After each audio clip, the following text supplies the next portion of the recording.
Hello friends, आज मैं आप लोगों को बताने वाला हूँ कि सीएनसी मशीन पे 3D डिज़ाइन का टूल पाथ कैसे बनाते हैं।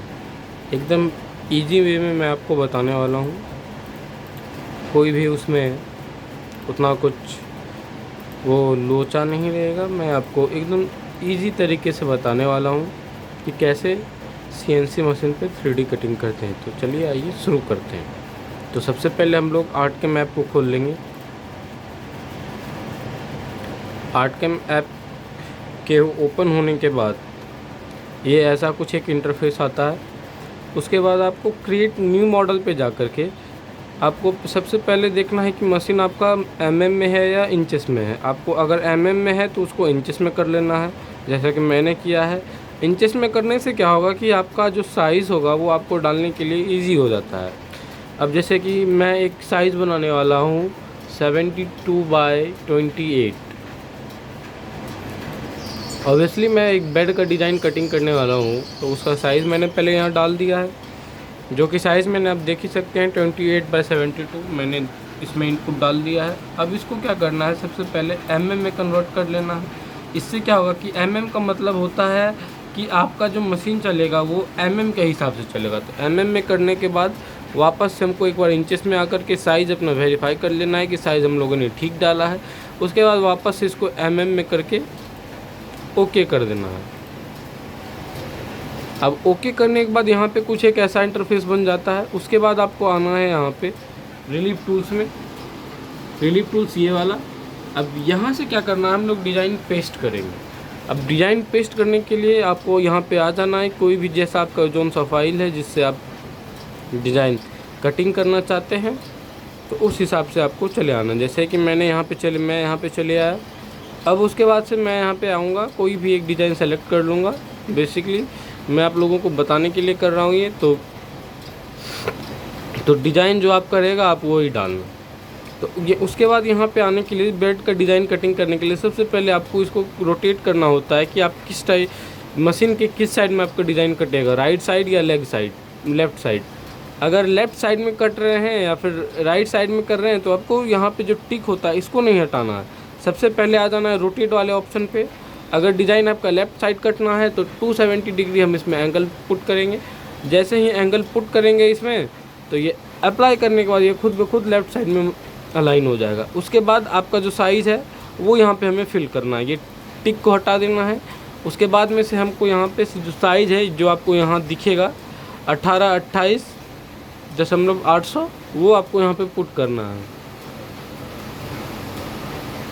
उसके बाद में से आपको विड्थ जो कि हमारी चौड़ाई होती है उसको डालना है। उसको डालने के बाद आपको यहाँ पे दोनों के वैल्यू रख देने हैं। उसके बाद वापस से अप्लाई कर देना है। अप्लाई करने के बाद क्या होगा, जो ये आपका डिज़ाइन है ये जिस साइज़ में आप बनाना चाहते हो या फिर जो साइज़ आपने वहाँ इंटर किया था उस साइज़ में वो आ जाएगा। अब उसके बाद आपको F9 दबाना है कीबोर्ड पे। F9 दबा करके F9 आपने दबाया, ये सेंटर ये अलाइन हो गया। अब ये सेंटर में जब अलाइन हो गया उसके बाद आपको यहाँ पे क्लोज करना है। क्लोज करने के बाद आपको यहाँ पे इसमें पेस्ट कर देना है। देखिए ये पेस्ट हो गया। पेस्ट करने के बाद यहाँ पे क्लोज करना है, डिज़ाइन को सेलेक्ट करना है। उसके बाद अनग्रुप ऑल कर देना है। ठीक है, जैसा कि हम लोग देख सकते हैं अनग्रुप ऑल करने के बाद ये पिंक लाइन में आ जाता है। उसके बाद हमें जाना है 3D वाले ऑप्शन पे। 3D वाले ऑप्शन में जाने के बाद यहाँ पे हम लोग को जाना है टूल पाथ क्रिएशन, जो कि यहाँ पे प्रोजेक्ट असिस्टेंट के बगल में है। पहले प्रोजेक्ट, उसके बाद असिस्टेंट, उसके बाद में टूल पाथ। तो अब यहाँ पे टूल पाथ में जाना है। अब यहाँ पे 3D टूल पाथ के फर्स्ट वाले ऑप्शन पे जाना है। और आप डिज़ाइन कैसे कटिंग करना चाहते हैं आप पे डिपेंड करता है। अगर आप पूरा काटना चाहते हैं या फिर ये पूरा लकड़ी काटना चाहते हैं तो होल मॉडल। अगर सेलेक्टेड वेक्टर सिर्फ डिज़ाइन के इतना ही आप मशीन को चलाना चाहते हैं जिसमें आपका टाइम कम लगेगा तो आप सिर्फ सेलेक्टेड वेक्टर सेलेक्ट करेंगे। जैसा कि मैं यहाँ पे सेलेक्टेड वेक्टर सेलेक्ट कर रहा हूँ। और यहाँ पे एक आपको एंगल कुछ भी डाल देना है जिस पे आपका जो मन हो डालने का। जैसे कि मैं यहाँ पे डाल रहा हूँ 45 डिग्री। और ये जो मशीन शेप जेड है, ये शेप जेड ये है कि मशीन डिज़ाइन कट करने के बाद मशीन कितना ऊपर चलेगा डिज़ाइन से। तो मैं यहाँ पे मैं पुट कर रहा हूँ 10 mm, यहाँ पे भी 10 mm पुट कर रहा हूँ। और यहाँ पे टूल सेलेक्ट करना है तो टूल सेलेक्ट कर लीजिएगा आप अपने अनुसार, जोन से टूल से आपको सेलेक्ट करना है। जैसे कि मैं 6 mm से कटिंग करना चाहता हूँ तो 6 mm बॉल नोज मैं यहाँ पे सेलेक्ट कर लूँगा। उसके बाद यहाँ पे इसका एक इंटरफेस ऐसे खोल देना है। उसके बाद आपको जाना है रिलीफ्स में। रिलीफ्स में जाने के बाद आपको जाना है स्केल में। स्केल में जाने के बाद आपको यहाँ पे हाइट पुट करना है, डिज़ाइन आप कितना डीप देना चाहते हैं। जैसे कि मैं इसको कटिंग करने वाला हूँ 12 mm में, तो यहाँ पे मैं 12 पुट कर दूंगा। 12 पुट करने के बाद यहाँ पे आपको ओके कर देना है। कुछ थोड़े एक आध सेकेंड वेट करना। एक आध सेकेंड वेट करने के बाद ये जो डिज़ाइन है आप जितना साइज़ पुट करोगे ऑटोमेटिकली उसी साइज़ में आ जाएगा, मतलब कि उसी हाइट पे आ जाएगा जो हाइट आपने अभी डाला है। 12 mm मैंने डाला है तो 12 mm में ये आ गया। अब उसके बाद स्टेप डाउन, ये भी आपको उतना ही डालना है जितना आपको उसने डाला है। तो क्योंकि 3D कटिंग कर रहे हैं हम लोग, तो एक ही बार में कर लेंगे। तो यहाँ पे भी हम लोग 12 कर देंगे।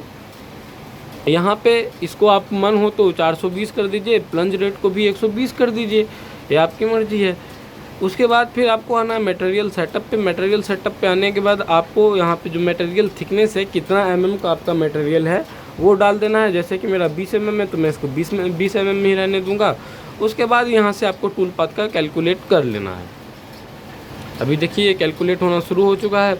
अब कैलकुलेट होने के बाद आपको क्या करना है, पहले कैलकुलेट होने देते हैं।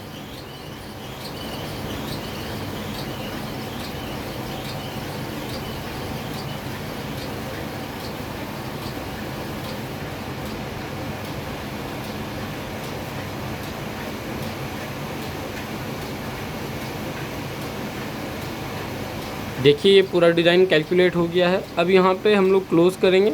क्लोज़ करने के बाद आपको आना है टूल पाथ सिमुलेशन के थर्ड वाले ऑप्शन पे।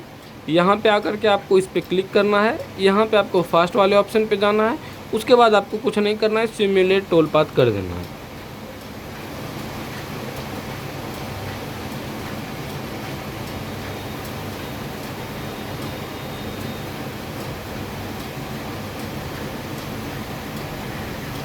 अब टूल पाथ सिमुलेट होने के बाद ये डिज़ाइन जैसा कि हम लोग का बन के आ चुका है।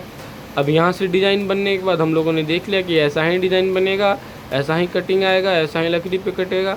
जैसा कि मैंने आपको बताया कि अगर आप सेलेक्टेड वेक्टर सेलेक्ट करते हैं तो मशीन आपको डिज़ाइन कटिंग करने में टाइम कम लेगा, और अगर होल मॉडल करते तो यहाँ से आपका मशीन चल के यहाँ तक आएगा, जिसमें कि आपका टाइम ज़्यादा जाने वाला है। अगर सेलेक्टेड वेक्टर लेते हो तो मशीन आपका सिर्फ इस कॉर्नर से उठ करके यहाँ तक जो भी डिज़ाइन है सिर्फ इसी डिज़ाइन को कट करेगा, बाद वहाँ की लकड़ी नहीं छुएगा वो, ना ही इधर उधर डिज़ाइन जाएगा, कटिंग होगा। तो इसमें आपका टाइम कम लगेगा, तो आप सेलेक्टेड वेक्टर में काट सकते हैं। Thank you friends.